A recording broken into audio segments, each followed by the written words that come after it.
Gravando, presidente. Muito obrigada. Opa, caiu aqui. Bom dia a todos. Iniciamos hoje, dia 20 de setembro de 2024, a sessão virtual da 8ª Câmara Julgadora do Tribunal de Impostos e Taxas, que está sendo gravada. Estão presentes à sessão de julgamento eu, Isabel Mil, doutora Maria Helena Tinoco, doutor João Carlos Lag, doutor Tiago Santos da Silva e doutor Rodolfo Milan, representante fiscal. Também registro a presença dos patronos para a realização de sustentação oral e acompanhamento do julgamento, doutora Gabriela Eliciotti e doutor Fábio Soares de Mello. Bom, inicialmente eu gostaria de agradecer ao doutor Tiago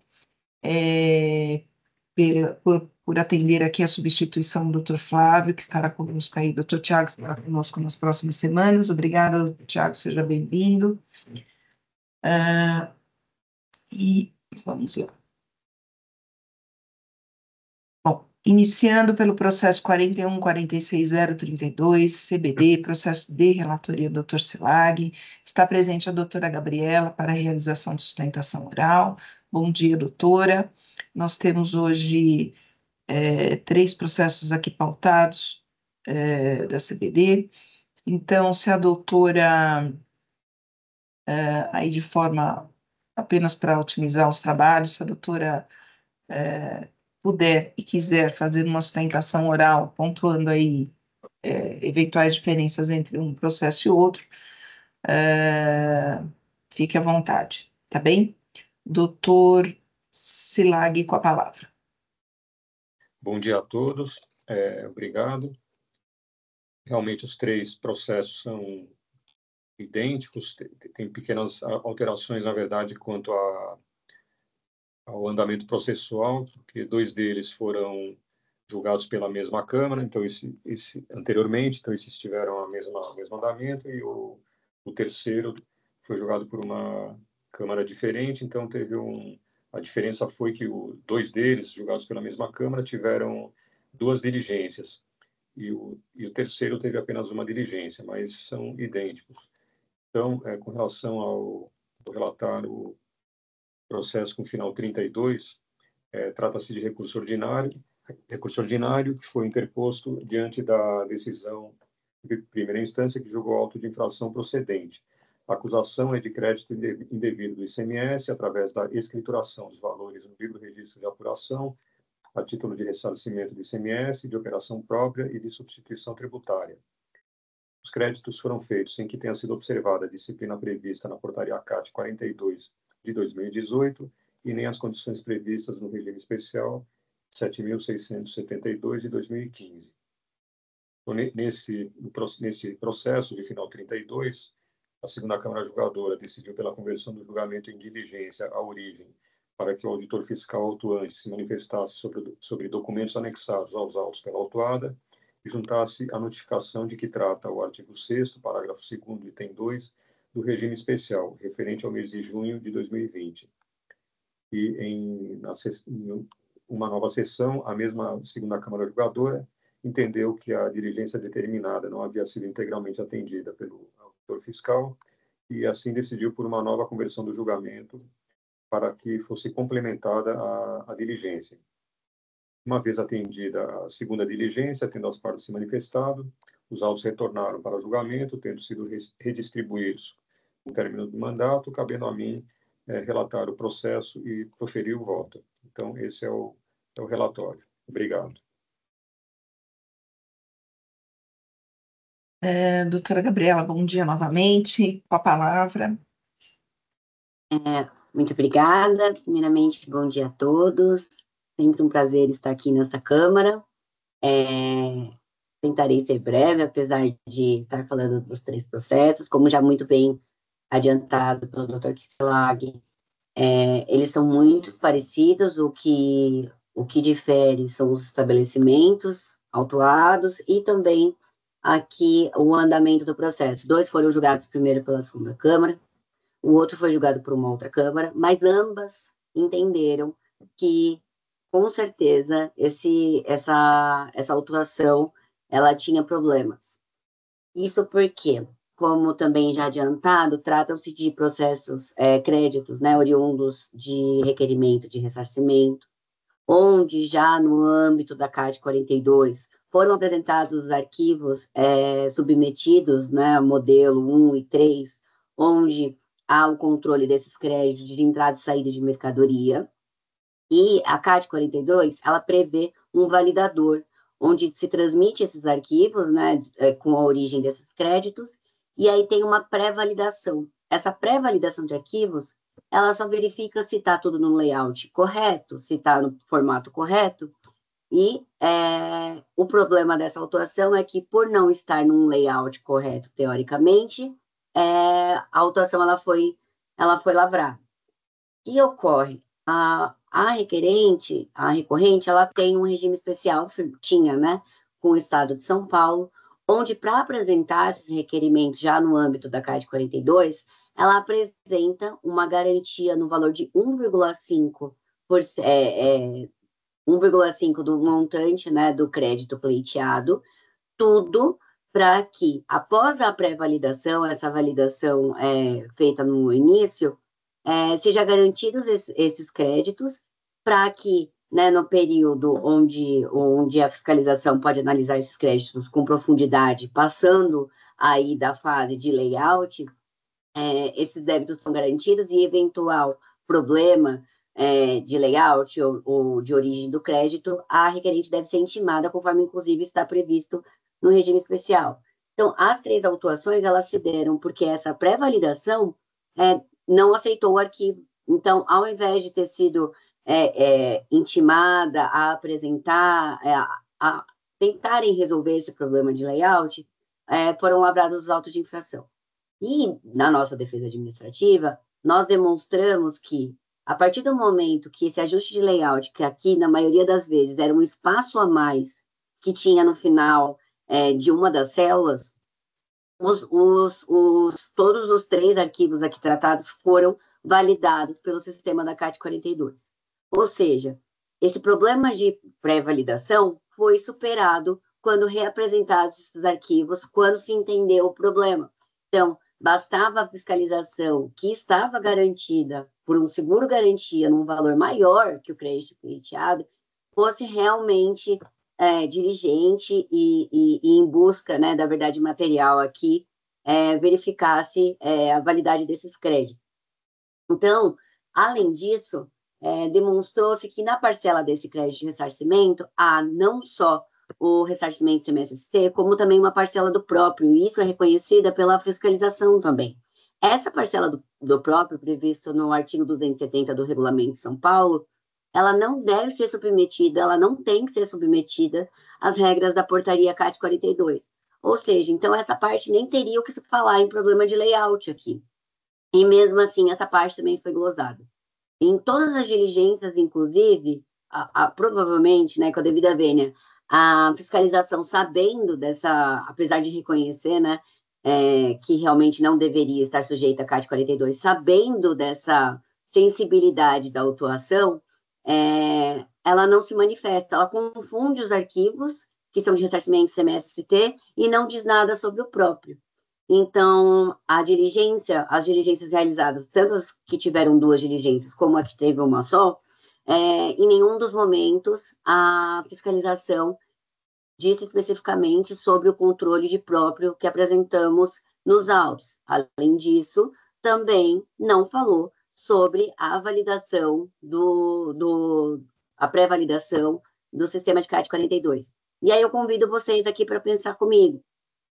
Se, por exemplo, esse auto for realmente julgado procedente, e nós apresentamos também, reapresentamos, né, esse arquivo para cada um desses períodos e estabelecimentos, e lá na frente a fiscalização falar, esse crédito não é bom, né, o que sabemos que não temos segurança disso, nós teríamos 2 autuações pelo mesmo crédito, uma por problema de layout e a outra por problema de crédito. Então, que deveria ser efetivamente o que a gente está discutindo aqui. Então, assim, uma vez que há um regime especial, há uma garantia para tanto, para que se resolva problemas aqui de layout, inclusive, era o começo da CAD 42, Muitos contribuintes tiveram esse mesmo problema.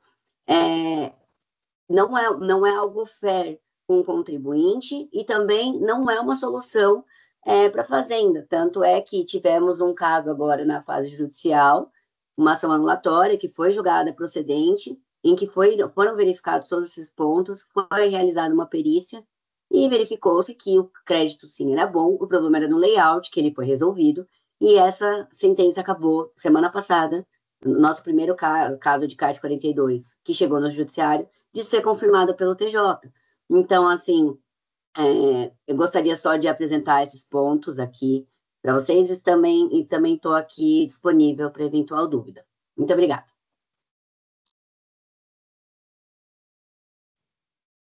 Doutora Gabriela, cumprimento pela sustentação oral e devolvo a palavra para o doutor Silag.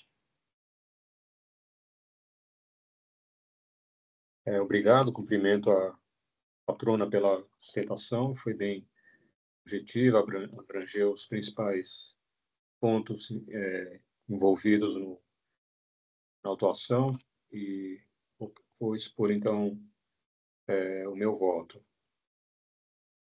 Inicialmente, digo que não se verifica a nulidade alegada, uma vez que o auto de infração apresenta todos os elementos previstos no artigo 142 do CTN. Também entendo não prosperar a alegação de nulidade do auto devido ao indeferimento integral do crédito, uma vez que a exigência decorre do valor de crédito do crédito lançado em dia e considerado indevido, por carência de comprovação. Portanto, não há que se falar em nulidade do auto.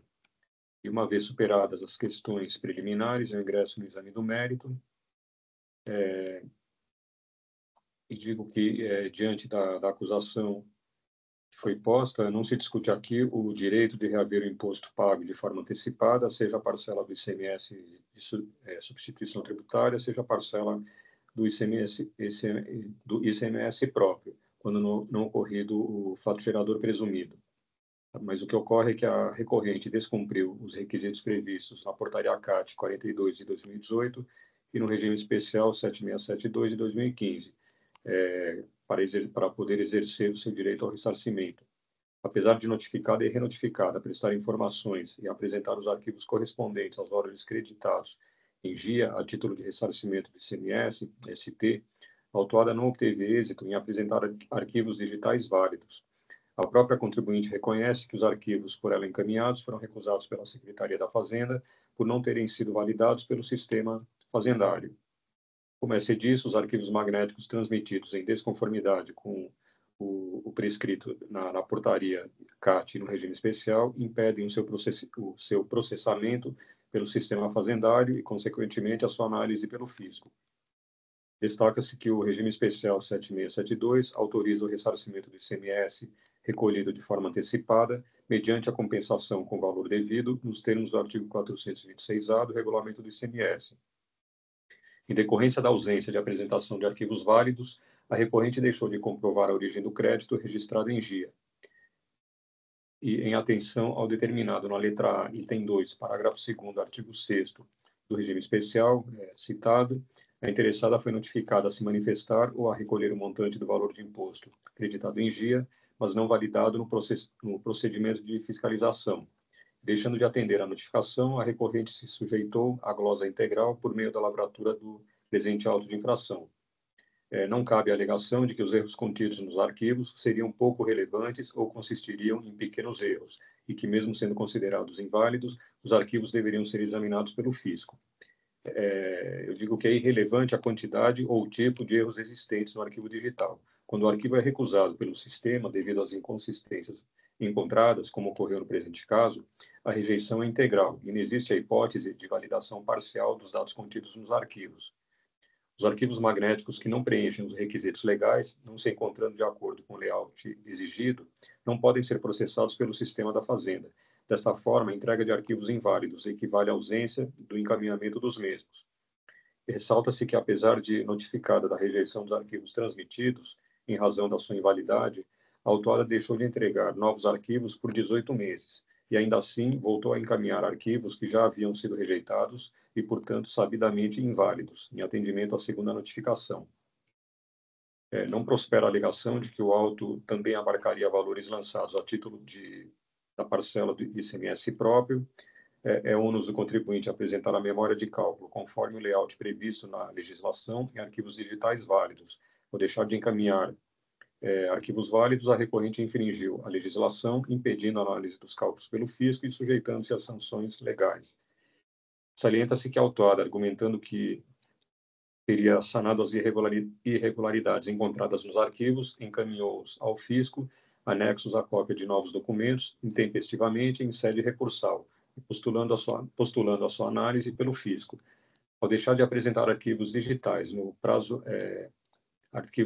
válidos no prazo previsto em seu regime especial, a interessada incorreu em descumprimento de obrigação acessória, não havendo previsão legal para que o contribuinte possa entregar novos arquivos em substituição por prazo indeterminado. Tal hipótese implicaria na suspensão por prazo indefinido da possibilidade de o fisco exercer a sua competência legal de fiscalização. E, ademais, a transmissão dos arquivos após os prazos previstos nas notificações e já no curso da fiscalização não ensejam a correção das inconsistências, tendo sobrevindo a perda da espontaneidade nos termos do artigo 138 do CTN e 533 do Regulamento do ICMS. Entretanto, a segunda Câmara Julgadora havia decidido pela conversão do julgamento em diligência à origem para que o auditor fiscal se manifestasse sobre os documentos anexados aos autos pela autuada e juntasse a notificação de que trata o artigo 6º, parágrafo 2º, item 2 do regime especial, referente ao mês de junho de 2020. Posteriormente, o mesmo colegiado diligenciou os autos novamente à origem para que fosse cumprimentado o atendimento à diligência inicial. E eu vou ler peço licença para ler uns trechos, entendo que são essenciais, da manifestação fiscal que atendeu à primeira diligência. Então, vou ler as perguntas que foram feitas na diligência e a resposta do auditor fiscal. Então, a primeira pergunta foi se houve a entrega de algum arquivo digital válido que possibilitasse a auditoria e o reconhecimento parcial ou total do crédito glosado neste auto. A resposta foi: não foi recepcionado qualquer arquivo válido dentro dos prazos definidos nas notificações.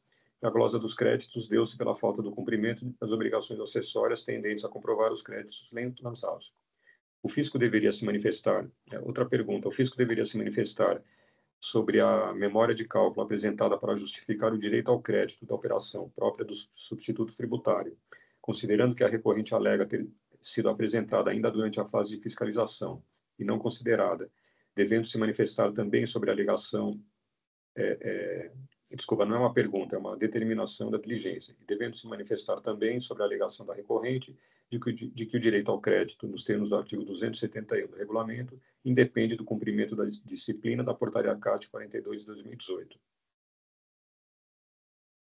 A resposta foi que, apesar de alertada acerca da rejeição do seu arquivo, a autuada manteve-se inerte por 18 meses, não solicitando prazo adicional para entrega de arquivo válido. Além do mais, não é possível afirmar taxativamente que o arquivo entregue seja aquele relacionado com o período glosado por falta de esclarecimentos da contribuinte à época. E, de qualquer forma, não há possibilidade de realizar uma auditoria no arquivo entregue intempestivamente, visto que os dados necessários à sua validação não se encontram mais disponíveis à fiscalização em decorrência do fim da ação fiscal. Não poderia ter transmitido os arquivos em formato TXT, conforme a disciplina anteriormente adotada pela empresa, que é a Portaria CAT 1799, mas sim de acordo com o modelo constante da Portaria CAT 42 de 2018, a qual a interessada havia aderido de forma voluntária. E tampouco os arquivos entregues em formato PDF possuíam valor legal, por se tratarem de reproduções de fichas vinculadas a arquivos válidos que deveriam ter sido transmitidos. Não foi entregue qualquer planilha com a memória de cálculo do ressarcimento do ICMS de operações próprias. E quanto à segunda notificação,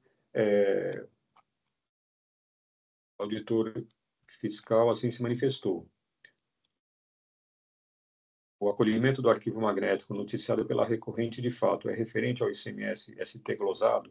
A partir de tal arquivo, é possível a auditoria e o reconhecimento parcial total do crédito glosado nesse auto de infração, de acordo com a interpretação dada pelo Núcleo de Fiscalização aos termos do regime especial concedido? A resposta: não é possível tal verificação. Após encerrada a ordem de serviço fiscal correspondente, não se tem mais acesso aos dados do contribuinte para novas análises. Salienta que o primeiro arquivo, que em tese seria válido para essa referência, foi entregue 18 meses após a data prevista e no exato dia da lavratura desse auto de infração. A despeito dos valores cobrados a título de glosa do ressarcimento e de substituição tributária nos presentes autos se encontrarem próximos do valor da notificação referente ao arquivo magnético, sendo o valor de... enfim, os valores são próximos, não é mais possível efetuar as verificações necessárias, porque já encerrada a ordem de serviço correspondente.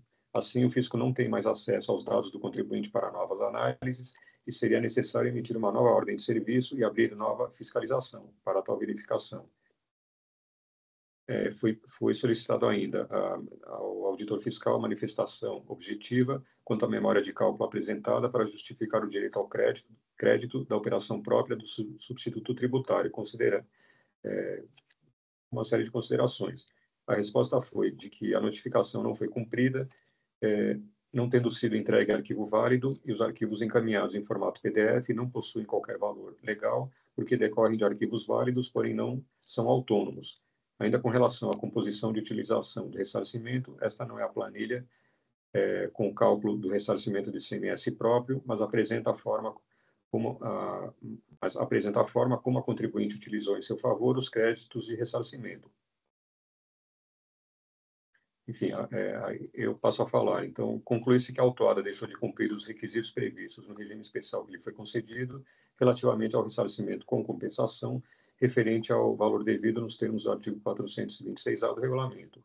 E o regime especial que lhe foi concedido, 7672, permitia à contribuinte a compensação do imposto com a dispensa prévia da comprovação da apuração dos valores, condicionado à apresentação de garantias e ao cumprimento de diversas obrigações, conforme o seu artigo 6º, no caso, as folhas 34 desse processo. Depreende-se que a autuada deveria apresentar arquivos digitais até o dia 15 do mês seguinte, inicialmente no padrão da Portaria CAT 17 de 99 e, posteriormente, conforme a Portaria CAT 42 de 2018. A apresentação dos arquivos magnéticos era a condição exigida para que pudesse realizar os lançamentos dos valores de ressarcimento sem o prévio conhecimento do fisco. A recorrente foi notificada a recolher os valores do imposto ao deixar de apresentar os arquivos digitais.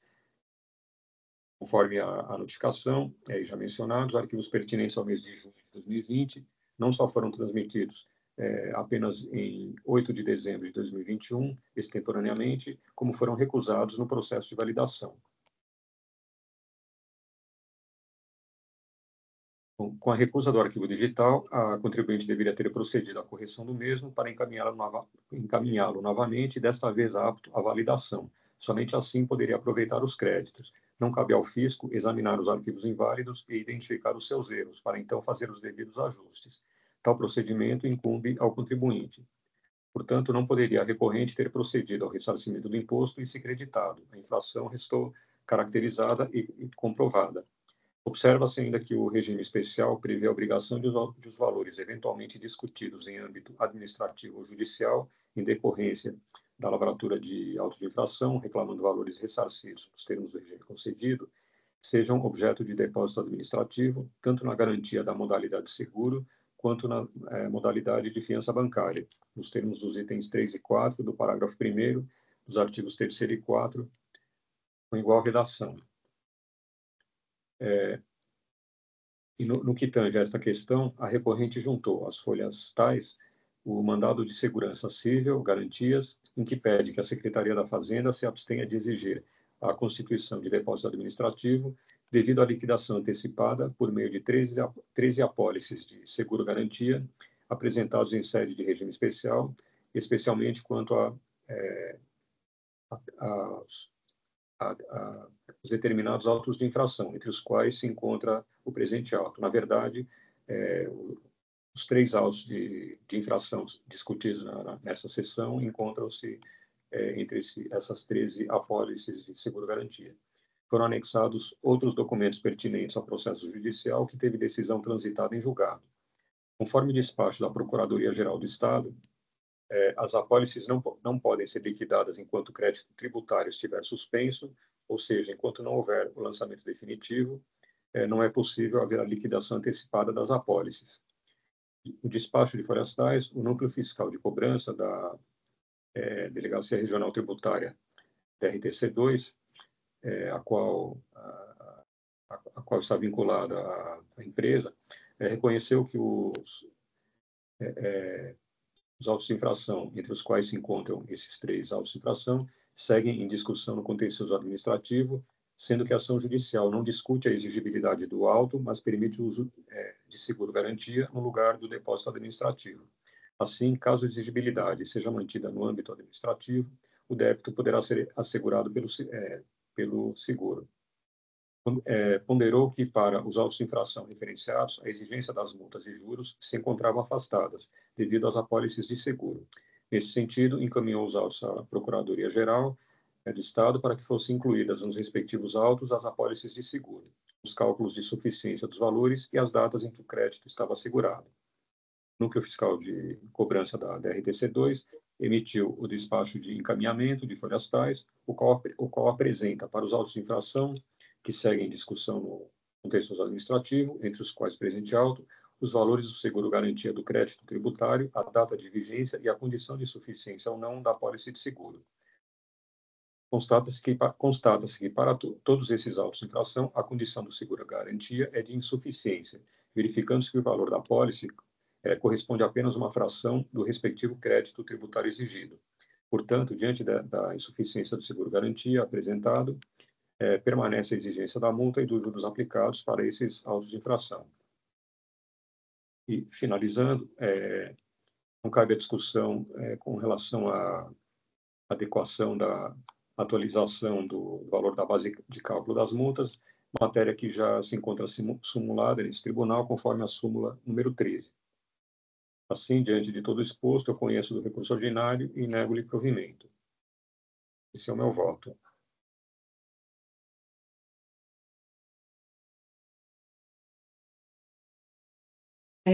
Doutor Silag, parabenizo pelo voto, pela análise, em processo extenso, complicado, matéria interessante. Eu ainda estou analisando aqui, eu gostaria de ouvir os demais, representação, doutora Maria Helena, doutor Tiago.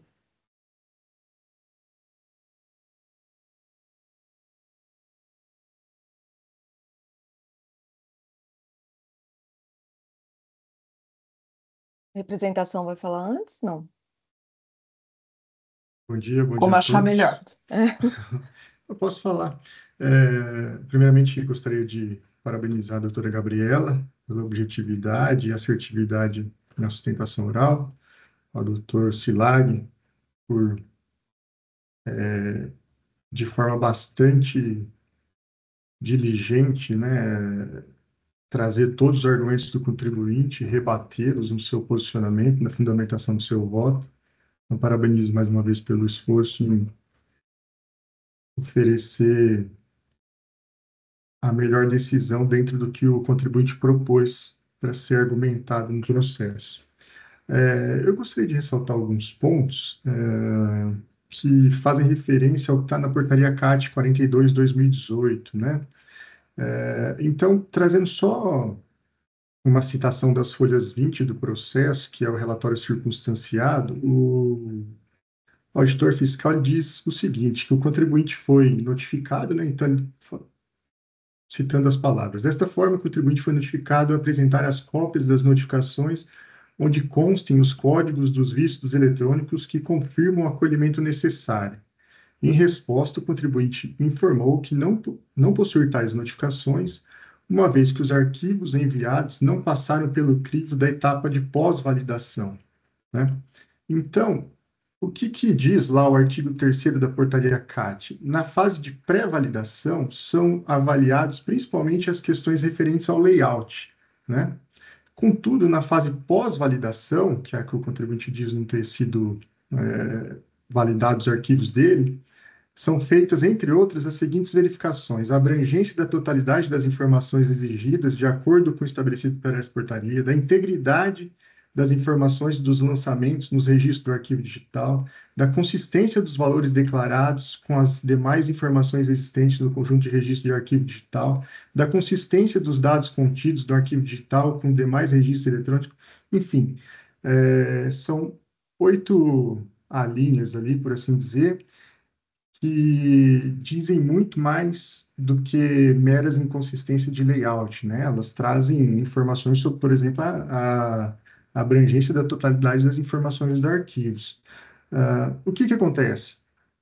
O arquivo 7º da portaria CAT 42, juntamente com o artigo 2º das disposições transitórias, eles trazem como condição para o lançamento do imposto no regime de apuração que o arquivo seja validado. Então, o que está sendo discutido aqui no caso é um lançamento de imposto sem o cumprimento da exigência feita pela própria legislação. É quase como se um contribuinte, numa situação normal, lançasse um imposto no registro de entrada sem uma nota fiscal válida, né? A legislação exige que o documento fiscal que dê fundamento ao crédito efetuado seja válido. Então, aqui, da mesma forma, só que dentro das condições estabelecidas pela portaria CAT, ela diz que para o contribuinte poder fazer o lançamento na escrituração fiscal digital, o arquivo tem que ser recepcionado pela secretaria, e não foi. Então, dentro das condições impostas pela própria legislação, a gente vê que o lançamento ele não tinha fundamento, né? Não tinha validade de acordo com o que foi previsto na legislação. Então, por essa razão, não tem como ser possibilitado ao contribuinte manter esse lançamento na escrituração fiscal, ainda mais quando depois das diligências efetuadas pelas câmaras anteriores, restou comprovado, e como bem foi trazido pelo voto do Dr. Silag, que as garantias oferecidas pela contribuinte não eram suficientes, né, para suportar o creditamento, independentemente do respeito ao que a legislação impõe. Então, mais uma vez, parabenizo o Dr. Silag pelo voto e está de acordo com o que a representação fiscal entende também. Obrigada, representação. A palavra continua aberta. Então, bom dia a todos, cumprimento a todos, cumprimento a patrona, doutor Silag, processo difícil, mas eu acho assim, o ponto é prova, né? Arquivo. De fato, o fisco não vai analisar arquivo de PDF, né? Se tem um layout específico.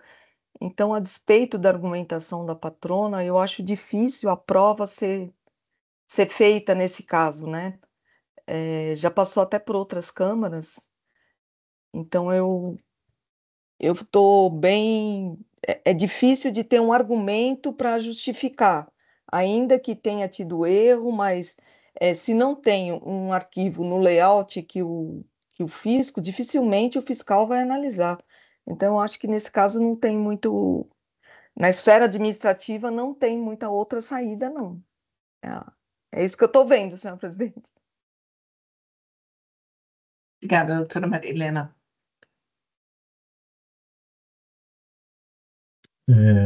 Cumprimento a patrona pela exposição, o relator pelo brilhante voto e, como a doutora Marilena falou, realmente não há argumentos que possibilitem a gente afastar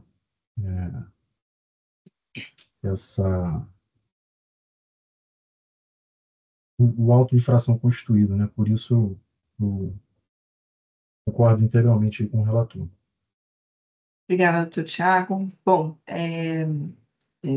da mesma forma que a doutora Maria Helena, eu também entendo que, uma vez que não é possibilitado ao fisco fazer uma leitura na forma que a própria legislação exige, e as câmaras anteriores insistiram, né? O processo foi bem. Houve aí desculpa. desculpa, eu não fumo, viu? Mas de vez em quando me dá essa. De toda sorte, as câmaras anteriores tomaram cuidado de sanear, ou pelo menos tentar sanear esse processo, então eu também concordo e acompanho com o voto do doutor Silag. Bom, não havendo aqui. Deixa eu ver só. Aqui. Voltar. Então, eu vou encerrar debates. Nós estamos no processo final 32. Quórum.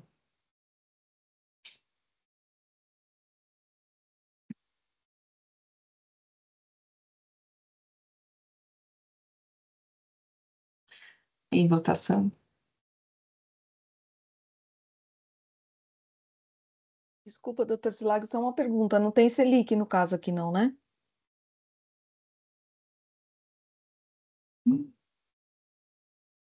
Não tem, mas eu vou só olhar novamente, Porque são 3, eu estava olhando, só para me só para certificar. antes de votar aqui, para depois não ter que voltar de novo. Muito bem, doutora. É que eu acho que os fatos geradores são todos de 2020. Então, só para confirmar aqui. Isso, Pra não... exatamente, exatamente. Ok, Exato. então. Obrigado, doutor Rodolfo. Isso. Então, vamos botar aqui.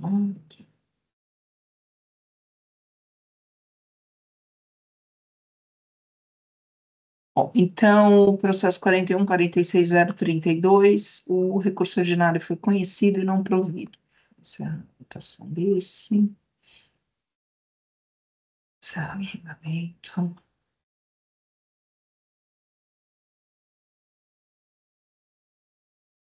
Agora nós vamos para o processo 41.46.035. Deixa eu só fazer uma observação. Doutora Gabriela, eu verifiquei aqui, a doutora não está no EPAT e não tem procuração nos autos. Pedi até para o Oswaldo me ajudar aqui e não tem procuração. Eu vou conceder prazo de 5 dias para a doutora fazer a regularização, tá bem? Eu vou registrar no despacho aqui. Que eu vi que o escritório é o mesmo, então não tenho dúvidas, doutora.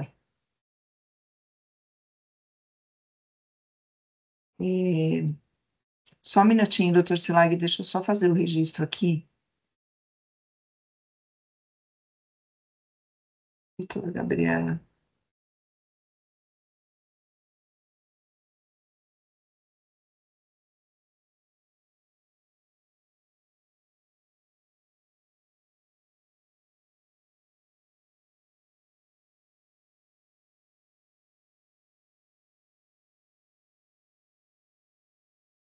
Pronto, doutor Silag, eu vou, enquanto o doutor... Bom, um voto, eu não sei se o doutor quiser fazer um resumo, porque eu imagino que deve ter aí pequenas alterações só, mas a essência é a mesma, não é isso? Exato. Eu vou só, então, olhar rapidamente, pontuar onde tiver alguma diferença. A autuação é a mesma, foi também anteriormente julgado pela segunda Câmara Julgadora, só que no ano posterior, um ano depois, e também foi convertido em diligência.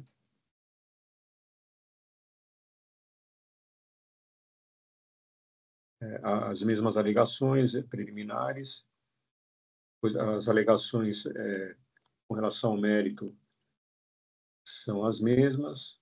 Eu rechaço essas argumentações da mesma forma que no voto anterior.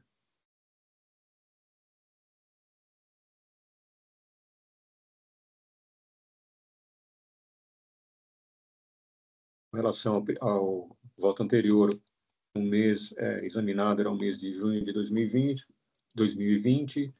No processo, esse segundo processo, o mês é fevereiro de 2020.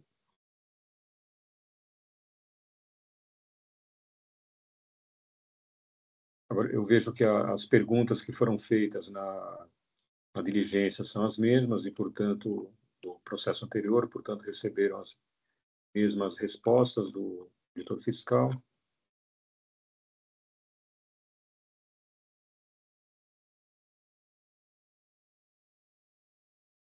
a questão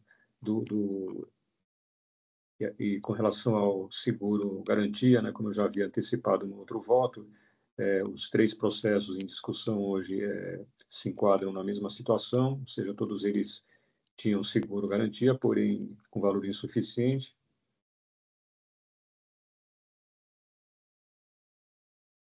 Portanto, o meu voto, em síntese, é o mesmo. Então, também nesse caso, eu conheço do recurso e nego-lhe provimento. Obrigada, doutor Silag. Bom, eu imagino que representação, acho que não precisa reiterar o que já foi dito, né? Perfeito. São as mesmas colocações. Tá Obrigado. certo. Obrigada.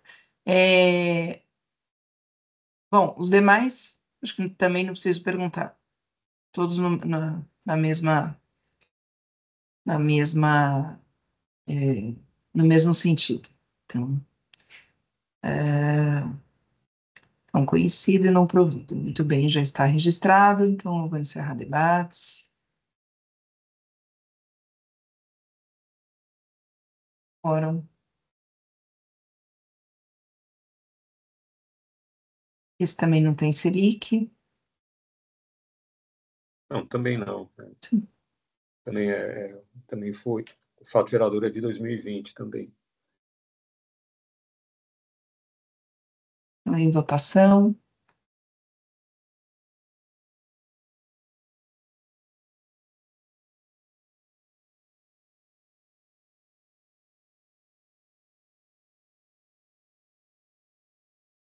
Muito bem, então, processo 41.46.035, recurso ordinário conhecido e não provido. Encerrar a votação. Encerrar o julgamento.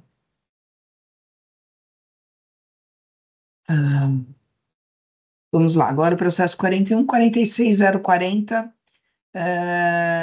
também CBD, processo de relatoria do Dr. Silag, recurso ordinário. Dr. Silag, se quiser fazer uma breve diferenciação dos outros casos, fique à vontade. Pois não, obrigado. Então, eu estava vendo aqui esse terceiro processo é idêntico ao primeiro, uma vez que foi julgado. Deixa eu só confirmar aqui. Acho que na mesma sessão que o primeiro, deixa eu ver.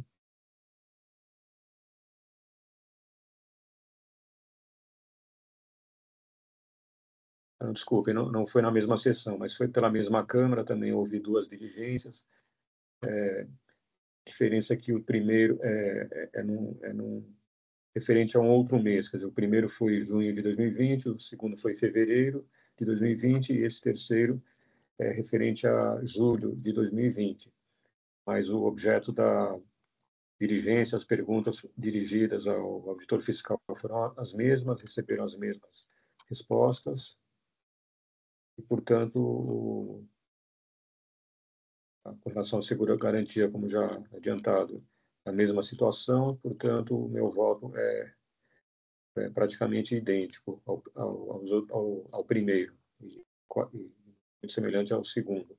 Então, também nesse caso, eu conheço do recurso ordinário e nego-lhe provimento. Muito obrigada, doutor Silag. Todos no mesmo sentido dos anteriores? Sim, sim, sim.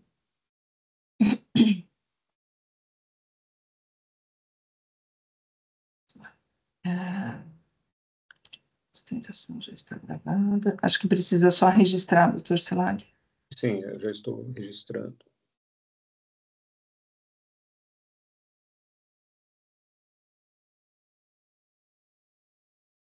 Pronto, obrigado. Então, muito bem. Então, recurso ordinário conhecido, não provido. Ok.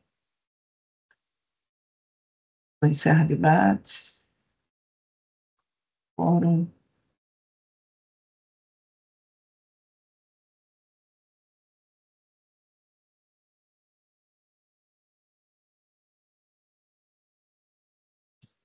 Votação.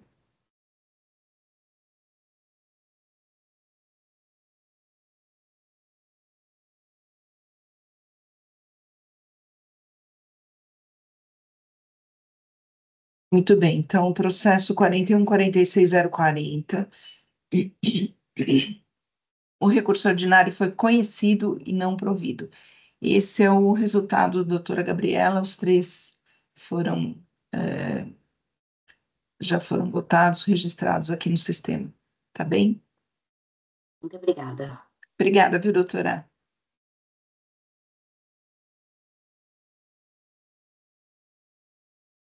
Os três encerrados. Isso. Muito bem. Então, o próximo processo agora é o 41.51.974.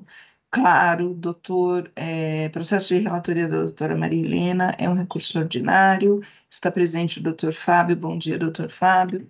Para a realização de sustentação oral, a doutora Maria Helena vai fazer uma breve apresentação do caso e depois é passada a palavra para o senhor, doutora. Bom, esse é um auto de infração que foi lavrado contra a Claro e ele se refere a infrações atinentes à suposta falta de pagamento de ICMS no período de janeiro a março de 2018 por emissão de notas fiscais de serviço de comunicação com erro na determinação da base de cálculo do imposto relativos aos descontos condicionais. Então, desconto de TV por assinatura, desconto Claro pós-giga, desconto Claro Max 2 gigas. A empresa apresentou defesa, a qual foi julgada improcedente em primeira instância, ensejando a interposição de recurso ordinário, e tendo em vista o pedido de despacho pessoal do patrono, eu irei ouvir a sustentação oral e trarei o voto em uma outra sessão, senhora presidente. Muito obrigada, doutora Maria Helena. Doutor Fábio, com a palavra. Bom dia a todos, senhora presidente, senhora relatora, demais juízes componentes dessa 8ª Câmara Julgadora, nobre representante fiscal, demais presentes. Agradeço a oportunidade para realizar a sustentação oral das razões recursais da Claro, e vou procurar tratar objetivamente daquilo que é imprescindível ao deslinde aqui dessa questão. Só gostaria de apontar que existem 2 aspectos preliminares acerca de nulidades que foram apontadas quando da interposição do recurso ordinário. Uma delas diz respeito à ausência de referendo pela Comissão de Controle de Qualidade, conforme previsão normativa, e outra, um vício de motivação do ato administrativo, que implicaria uma nulidade insanável em razão de uma acusação genérica sem especificação dos incisos de alíneas à realidade fático-operacional da recorrente.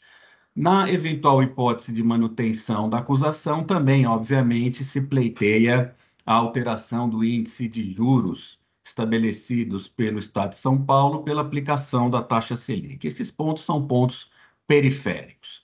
Entrando nas questões objetivas e imprescindíveis aqui ao caso, Claro, como bem apontado pela nobre juíza relatora, sofreu a imposição desse auto de infração e de 2 outros autos que ainda se encontram em fase um pouco mais tardia do que esse presente, relativa à exigência do ICMS sobre valores a título de descontos. E aí a grande discussão acerca do mérito é se estamos aqui tratando de descontos condicionais ou se estamos aqui tratando de descontos incondicionais. Então, não estamos tratando de uma acusação que guarde relação a operações dolosas, fraudulentas, simuladas, muito menos de sonegação. Uma questão de tese, uma questão de interpretação e que me parece implicadora na obrigatoriedade do exame dos documentos acostados aos autos. E os documentos aqui que nós tratamos são documentos contratuais, ou seja, a celebração do ato do negócio jurídico praticado entre os clientes da Claro, os usuários dos serviços de telecomunicação e as respectivas notas fiscais de serviço de telecomunicação. Material extenso acostado aos autos desde o início do procedimento de fiscalização. No entender da recorrente, Obviamente que, pela natureza jurídica desses descontos, que no caso seriam, por óbvio, descontos incondicionais, esses valores jamais poderiam ser considerados na base de cálculo do imposto, porque não representam riqueza, porque não configuram materialidade. Estar-se-ia aqui exigindo um tributo em desrespeito à própria capacidade contributiva, à própria legalidade e aos quesitos de razoabilidade pertinentes à constituição do crédito tributário, né? Pois bem, a recorrente, então, ela defende e sustenta que os descontos aqui têm natureza de descontos incondicionais por algumas razões básicas. Primeiro, porque esses descontos são concedidos exatamente no ato da contratação, né? É naquele momento em que é celebrado o negócio jurídico e, a partir dali, eu já tenho a imediata produção de efeitos. É na emissão da nota onde eu identifico o valor dos descontos e ele já passa a valer para pagamento. Então, ele não tem nenhuma relação de pertinência a um evento futuro, a um evento incerto. Não há nenhuma dependência de nenhuma condição. Ele é concedido automaticamente no momento da assinatura, né? Esses descontos, só para dizer, eles têm várias naturezas, mas especificamente a sua finalidade é atrair novos clientes por meio da prática de um preço inferior com esses descontos e reter clientes que já tomam serviços da Claro de prestação de serviço de comunicação, de serviço de comunicação. E não existe previsão relativa a uma restituição do valor do desconto, né? Nenhum dos contratos prevê essa possibilidade. É bastante importante aqui apontar que o procedimento operacional adotado pela Claro guarda relação direta à manifestação da própria Secretaria da Fazenda do Estado de São Paulo por meio da resposta da consultoria tributária de 22.440 de 2020, e esses dados todos que eu estou apontando, essas informações foram sintetizadas nos memoriais que foram protocolados na tarde de ontem, encaminhados à nobre juíza relatora por e-mail também, demonstrando que foram atendidas todas as condições, os requisitos estabelecidos pela consultoria tributária do Estado de São Paulo, de que os descontos configuram parcelas redutoras de preço de venda que constam da nota fiscal de prestação de serviços e não dependem para sua concessão de nenhum evento posterior à emissão desses documentos, nem se subordinam a nenhuma condição ou evento futuro e incerto. E, indubitavelmente, por força dos contratos juntados aos autos, além das notas fiscais, fica clara a legitimidade jurídica ao procedimento operacional adotado pela recorrente.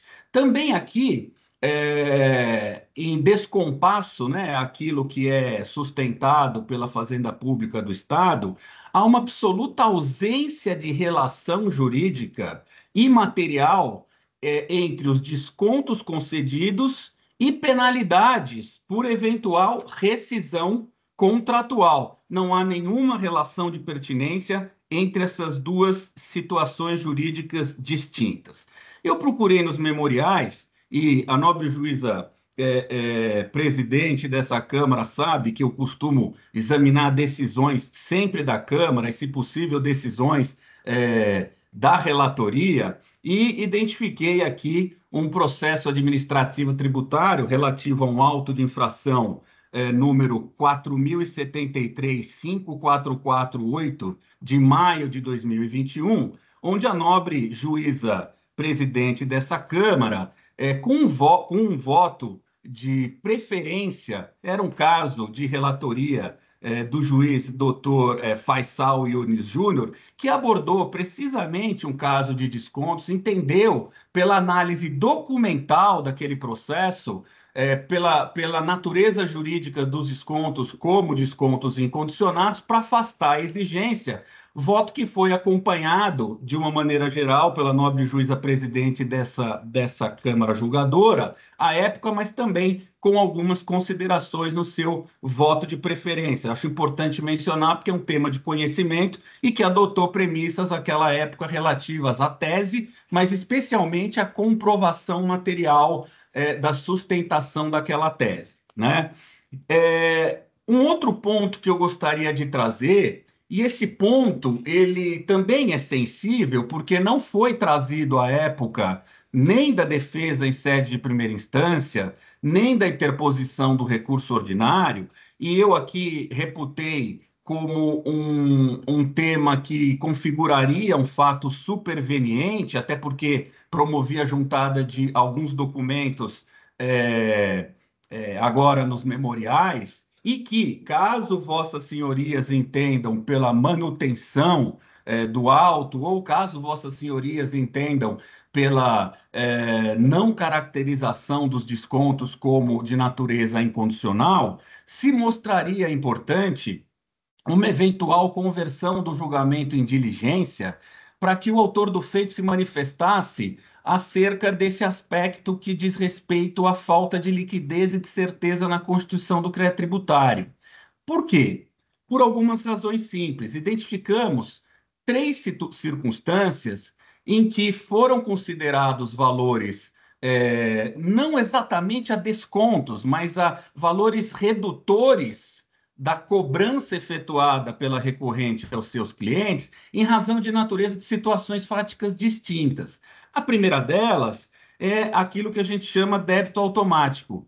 Pela simples circunstância do usuário, do cliente da recorrente, optar pelo débito automático do pagamento do valor da nota fiscal do serviço de telecomunicação, ele tem um redutor do preço total da prestação de serviço. Isso não guarda nenhuma relação a desconto incondicional, isso não encontra qualquer vinculação à oferta de fidelização e ou de permanência mínima, né? E não seria nem desconto, mas esse valor foi incluído e considerado na exigência de uma maneira geral. O outro é o que nós chamamos de plano de TV por assinatura, em que alguns valores das cobranças são reduzidos, mas não a título de desconto, mas porque há uma mudança de plano entre uma primeira contratação pelo cliente, usuário da recorrente, e num determinado momento ele entende que quer migrar para um outro plano,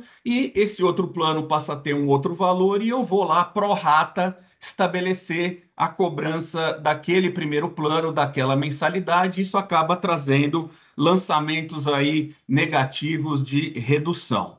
E, por fim, uma terceira situação que também compromete a liquidez e a certeza na constituição do crédito tributário consubstanciado nesse auto de infração são valores redutores de notas fiscais de serviço de telecomunicação quando há interrupção de sinal, né? Muitas vezes eu tenho uma dificuldade como cliente, como usuário, na fruição daquele serviço de telecomunicação, abro um chamado, faço uma reclamação e é concedido não um desconto, mas uma redução. Portanto, essas três situações, elas não têm uma relação de pertinência direta a descontos incondicionais, né? Mas a situações redutoras de valores dos serviços e que, repito, não encontram, não guardam qualquer relação à oferta de fidelização ou de permanência mínima. Essas eram basicamente as considerações que eu gostaria de apontar, me colocando aqui à disposição de vossas senhorias, já agradecendo a manifestação da nobre juíza relatora, no sentido de que trará o voto numa sessão futura para apreciação em prestígio, obviamente, à advocacia, que traz aqui memoriais para que possa refletir, talvez, sobre algum desses pontos. Agradeço imensamente, estou aqui à disposição.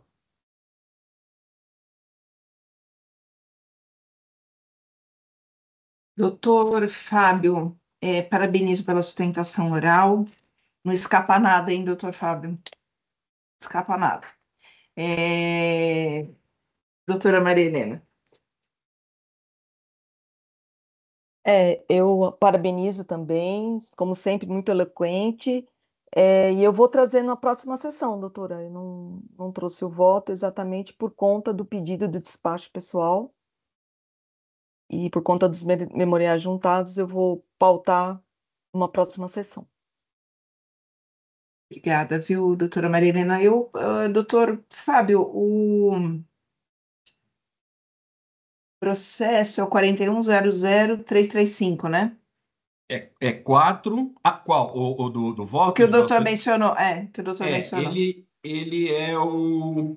41000335. 4. Não, é 4073 Ah, 544. espera só um minutinho, doutor. Deixa eu Tá. só anotar de novo. 4, 073 é, 544 hum, 8. 10ª Câmara, tá, relator Dr. Faisal, e ele foi julgado em 28 de maio de 21 e publicado em 31 de maio de 21. Ele está nos memoriais, sim, nas folhas 5 e 6.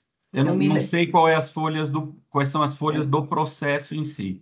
eu me lembro, eu estou resgatando aqui na minha memória, eu me lembro desse processo, foi uma discussão bem intensa esse processo. Longuíssima, É, longuíssima. é, Curiosamente, a própria leitura desse processo, desse voto, ele teve várias vistas. O doutor Saran, foi, a eu me leitura já lembro, permitiu a sensação de que o debate e a discussão foi extensa, sim, pelos votos e sim. pelos pedidos todos de vista e de preferência. Tá bom, doutor. Eu vou resgatar aqui essa discussão que tivemos lá no outro processo. Tá bom? Muito Maravilha. obrigada, viu, doutor Fábio? Então, A- se o doutor quiser voltar numa próxima sessão que esse processo vier a ser pautado para acompanhar o julgamento, o doutor já sabe como fazer. Tá Foi um bem? enorme prazer, obrigado. Uma excelente sessão para todos e um ótimo final de semana. Até a próxima. Obrigada, Até. doutor Fábio. O senhor também. Bom, Doutora, doutora, devolve para mim a relatoria, por favor. devolvo. Só um minutinho.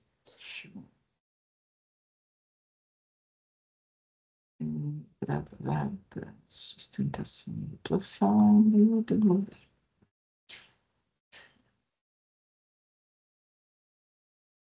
Muito bem. Devolver. Devolvido, doutora.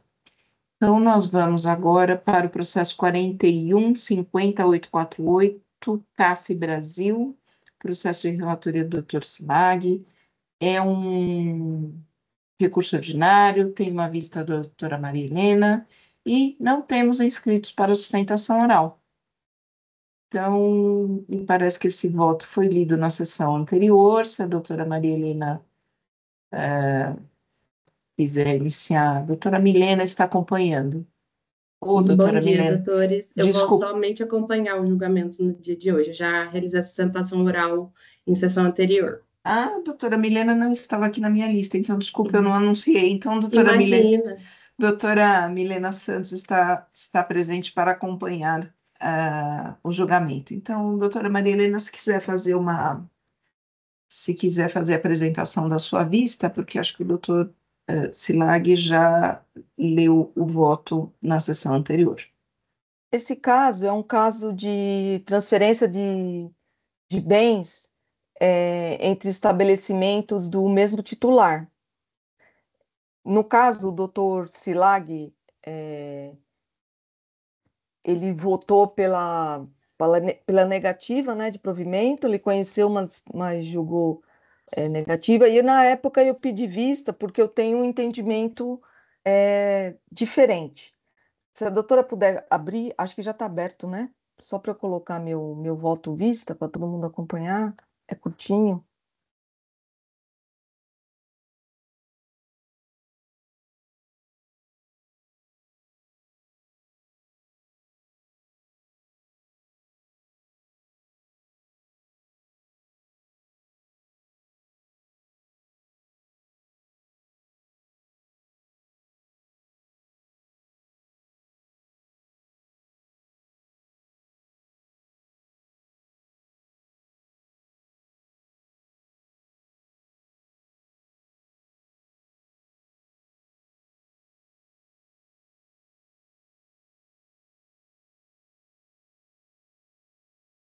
Ih, não, só um momentinho. Não sei o que aconteceu aqui que. Bom, esse caso eu vou falando. Então, é um caso de transferência de bens entre estabelecimentos do mesmo titular, objeto da ADC 49. Eu tenho um posicionamento sobre o tema, né? E eu pedi vista exatamente por conta desse posicionamento. Mas depois da minha vista, veio um novo processo aqui para a gente, para apreciação. E nós votamos pela conversão do julgamento em diligência para PGE, por conta, para verificação se a empresa, né, se ela se adequa ou não aos efeitos da modulação, né, que foi no, no processo, na ADC. Então, a despeito do meu entendimento pessoal, né, que é na mesma linha do decidido no julgamento da ADC, eu estou votando para a conversão do julgamento em diligência para manifestação da PGE, para que ela se manifeste em relação ao caso específico da recorrente, se ela se ela deve ser inclusa ou não na modulação. Então, eu acho que essa conversão é importante porque a discussão pode acabar já na esfera administrativa, sem o, o contribuinte se ver obrigado a ir para a esfera judicial. Então, esse é o meu voto, basicamente, senhora presidente. Nós já votamos um Sim, parecido, sim. recente. Obrigada, doutora Maria Helena, parabenizo pelo voto. Naquele caso, no outro caso, também foi para a PGE. Foi. Foi para a PGE. E tem até as outras câmaras também estão fazendo esse procedimento. O doutor Silag, se eu não, Ele deixa eu ver se eu votou, li no na sentido. ele votou pela Não, não. conversão em diligência também. Posso? Claro, doutor Claro. Silag. Claro. Não, exatamente o que a doutora Maria Helena lembrou. Na verdade, nesse voto agora em discussão, eu já havia proposto a diligência para a PGE, Uhum, conforme a Câmara Superior vem fazendo. uhum. Aí a doutora Maria Helena pediu vista foi isso, né? A doutora Maria Helena Não, pediu. eu acho que nesse aqui, Desculpa, doutora Maria Helena, mas eu fui, nesse desculpa, aqui teve uma negativa. eu fui Opa, vencido, opa. eu fui vencido na sessão Isso. com relação à minha proposta de diligência e o processo retornou para mim e eu julguei o mérito. Aí a doutora Isso. Maria Helena pediu vista e agora ela está trazendo a vista após o processo, acho que de poucas sessões atrás, em que eu relatei um novo processo Isso, sobre a mesma matéria e, novamente, eu propus a diligência. E, nesse caso, todos me acompanharam. Então, Uhum. a Maria Helena está agora me acompanhando, né? Só que eu acho que nesse aqui o senhor tinha votado pela negativa de provimento, não tinha votado Não. pela... Não, nesse aqui eu fui vencido. Eu fui vencido contra a proposta de diligência. Aí, como eu tive que julgar o mérito, aí eu julguei entendi. foi isso. Inclusive, no meu voto, eu estou vendo aqui... Mas não pela gente, né? Foi na outra, né? Não Não, foi nessa Câmara. Foi foi, nessa Câmara? foi nesse voto, né, meu segundo voto desse processo, eu relato, eu coloco aqui que em sessão de 26 de abril de 24, após a deliberação dessa Câmara Julgadora, restei vencido em minha proposta de conversão no julgamento de Tá. diligência para conversão em diligência tal, até falo conforme os juízes votaram e nesse sentido o processo eu fui vencido e aí o processo retornou e eu julguei o mérito. É que eu não estava presente nesse julgamento. Eu Agora que eu acho. vi aqui. Eu Eu não a- estava. Foi o doutor Bertolucci, João Emílio Bertolucci. eu penso aqui o seguinte, né? Naquela ocasião, quer dizer, naquela ocasião não, atualmente, pelo que eu soube, eu acho que esse assunto está prestes a ser resolvido. Na Câmara, né? eu acho que está prestes a ser resolvido. Eu acho que a gente deve ter uma solução aí para essa matéria aí, talvez até o final, Em não sei, breve, né? talvez em breve, né? Então, agora, doutor Selag, desculpe, né? Mas talvez seja retornando aí. Eu sei que o processo voltou para o senhor julgar o mérito e tal, mas talvez seja mais salutar agora realmente converter esse julgamento em diligência. Não, com Né? certeza. Dessa proximidade aí de uma solução, ou uma possível solução, né? Não, mas eu já, como eu Sim, falei, eu já havia proposto, e no segundo processo que eu recebi, eu achei até que eu seria vencido, mas eu insisti na proposta de diligência. Sim. Que nesse primeiro julgamento desse processo, eu não estava presente. Não, era o doutor, eu até acompanhei o doutor João Emílio, achei que era o momento já de dar uma solução, né? Por isso a confusão, doutor João, desculpa, viu? Sim, imagina. Mas eu acho que talvez aí, como isso já foi alguns meses atrás, né? Sim. E como existe uma possibilidade de solução, talvez seja melhor realmente. E até as outras câmaras estão todas nesse sentido, né? Eu fiz uma pesquisa, está todo mundo convertendo mesmo, por conta da modulação, né? Para ver se adequa ou não a modulação. Eu acho que se não houvesse tido a modulação, eu acho que a gente já podia julgar direto, né? Mas como teve, né? Eu tive aí, foi acho que o ano passado, talvez anteriormente, aí, não me lembro exatamente, mas eu cheguei a julgar a matéria. Eu cheguei a julgar a matéria, até porque eu tenho uma compreensão talvez um pouco diferente, mas, enfim. Então, doutor Silag, com a devida vênia, mas vamos com a cautela necessária apenas para ver qual vai ser a solução que virá aí dessas questões. Então, eu vou fazer o seguinte, doutor Silag, desculpa, representação, antes de mais nada, representação. Bom dia, senhora presidente. Bom dia. Bom dia, doutor Silag, dona Marilena, doutora Marilena, doutor Tiago. Bom, conforme a minha manifestação, inclusive juntada aos autos da sessão do dia 30/8, né, salvo engano, contribuinte Nestlé, eu apresentei o entendimento, né, de que nesse caso aqui, a autuação ela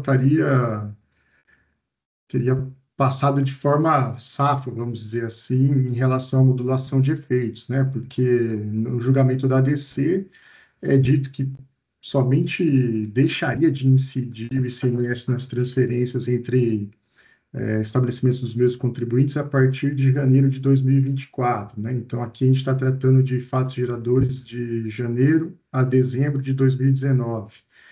Então, em tese, ainda haveria incidência de imposto nas operações de transferências. E aí a modulação de efeito, ela diz o seguinte, né? A exceção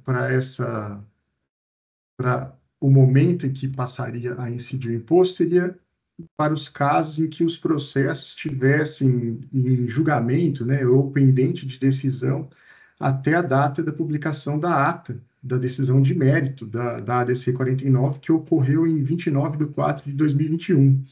E o presente processo, o presente AIN, na verdade, o lançamento tributário, ele é posterior a essa data. Então, assim, pelo que consta do que foi decidido tanto pelo STF, né, em sede do mérito da ADC 49, quanto da modulação de efeito, e principalmente em relação à modulação de efeito, né, trazendo seus efeitos pró-futuros a partir de janeiro de 2024 e ressalvando apenas os casos em julgamento até a data da publicação da ata referente à decisão de mérito, né, esse caso aqui não se enquadraria em nenhuma das exceções, razão pela qual eu apresentei manifestação entendendo que deveria ser julgado mérito, assim como o doutor Silag fez e trouxe aí a decisão de mérito que consta dos autos.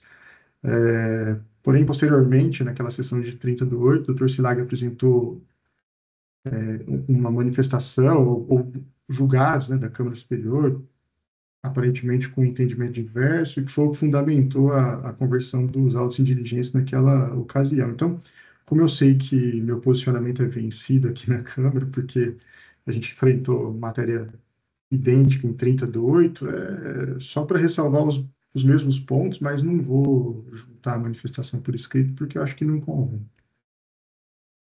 Tá certo. Muito obrigada a representação. Doutor Tiago, entendeu mais ou menos o que aconteceu no processo? Eu sei que teve uma idas e vindas aqui, mas Não, mas eu compreendi, presidente. Queria cumprimentar a doutora Milena aí, uma das mais brilhantes alunas que eu tenho aqui no IBET Campinas. E eu acho que o mais sensato seria realmente essa diligência PGE, para a gente, até que ganhe-se um tempo para aguardar o posicionamento da Câmara, que, como a doutora Isabel bem disse, já está se posicionando aí, né? tá certo. Muito obrigada, doutor Tiago. Bom, doutor Selag, vamos fazer o seguinte: o senhor mantém o seu voto? Ou o senhor quer fazer uma preferência para acompanhar a doutora Maria Helena?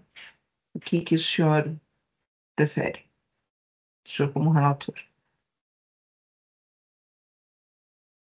Sem áudio?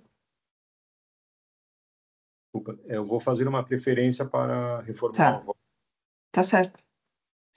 Doutora Maria Helena registrou. Acho que já é possível aí o senhor, então, solicitar a preferência.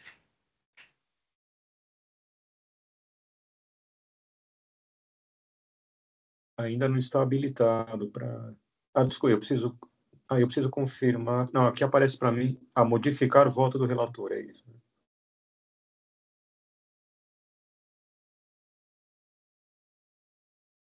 Redigir preferência.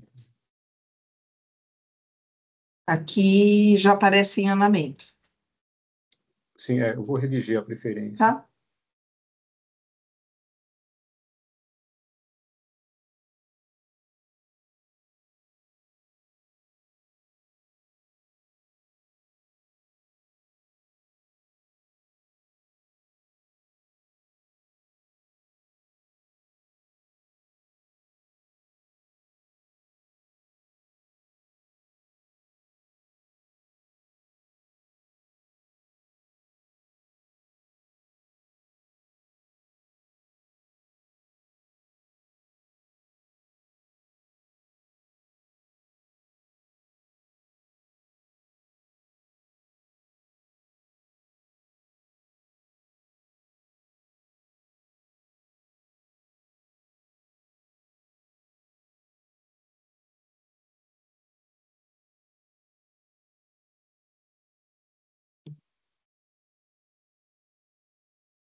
Já estou terminando.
Só uma dúvida minha, a ementa, acho que vou fazer uma ementa simples, né? Só estou acompanhando.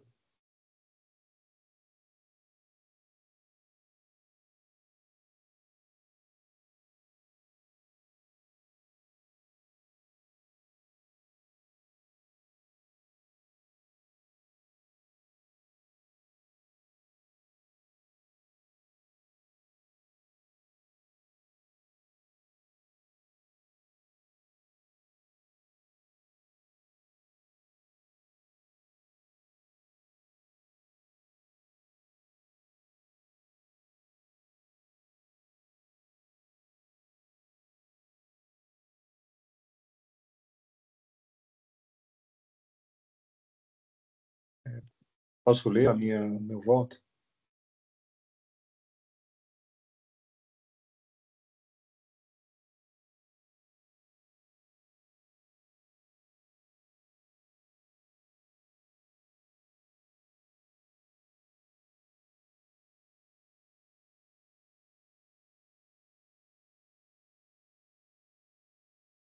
Senhora presidente,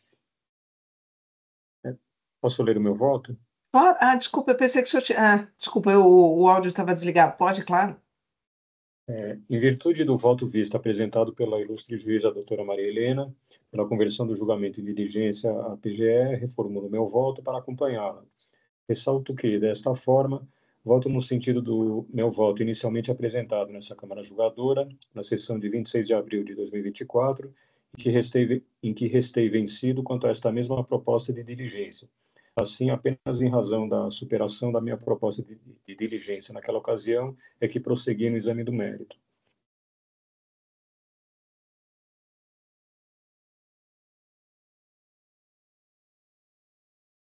Perfeito, produção. Vamos lá. Tá. Então, iniciar debate. Fórum.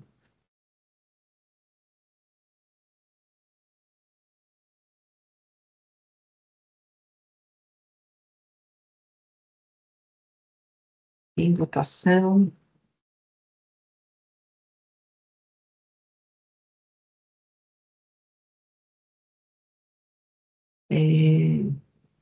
Deixa eu só falar uma coisa aqui antes de prosseguir com a votação. Doutor Silag, como o senhor é relator, estou eu pensando aqui que, como o senhor está acompanhando a doutora Maria Helena, então, e o voto dela acaba, neste momento, por estar mais completo, então eu vou acompanhar a doutora Maria Helena, que assim fica. O Sim, senhor também claro, está acompanhando, tá? claro, claro.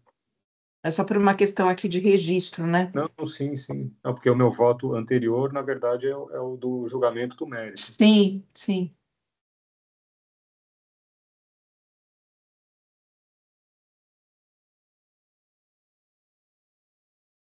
Muito bem. Então, doutora Milena, que acompanha o processo 41.50.848, pelas questões que a senhora acompanhou aí os debates, o processo foi convertido, o julgamento foi convertido em diligência.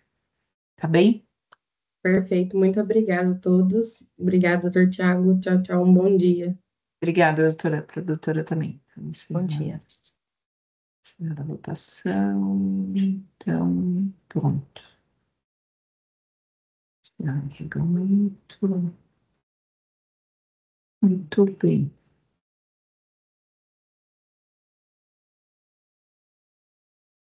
Muito bem. Todos os processos encerrados. Agradeço a todos os trabalhos, a dedicação. Bom retorno, doutor Silag. Doutor Tiago, que estará conosco mais uma vez, obrigada aí por atender aí o pedido de substituição. Então, eu dou por encerrada a sessão de julgamento do dia 20 de setembro de 2024. Vou pedir a gentileza para o Oswaldo encerrar a gravação. Encerrado, presidente.